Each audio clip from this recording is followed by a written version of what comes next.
And it's not just the highways that are dangerous. Take a look at the side streets right now. Yes, CBS 2's Dana Kozlov is live in the mobile weather lab. Dana, it could be a while before those streets are cleared. Definitely, Erica and Brad. I mean, first, the snow has to stop. And then, according to the Commissioner of Streets and Sanitation here in Chicago, then the plows have to make sure all the main streets are clear. That is protocol. And then they will get to the side streets. So that means, in the meantime, those side streets will continue to look like this. We are in Uptown. It is very, very slow going. Cars are virtually buried in many cases. There's small snow embankments next to the tires of some of the parked cars, and there are tire tracks down the middle of the road, which in some cases make it necessary for any drivers to be able to even get down the road. So these side streets and all of these conditions potentially very treacherous. Welcome to the Great Chicago Side Street Shovel Out. And it's only going to get worse from here.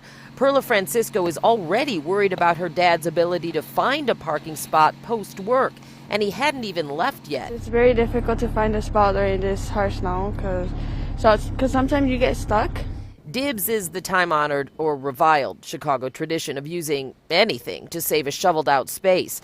Problem is, if side street snow gets much higher, even that won't work. Streets and Sanitation Commissioner John Tully reminds people that side streets are the last plowing priority, meaning snow piles will get higher and more cars covered before it gets any better. But he says all crews are in and out working, city holiday and all. Yes, they are working on overtime, and will continue to until we clear both the main streets and the residential streets. Cost to taxpayers yet to be tabulated. It all leads to a lot of headaches unless you're this guy. I got to get outside, get some fresh air. I went to the library and dropped off my books, and I feel so good that I'm out moving my legs. And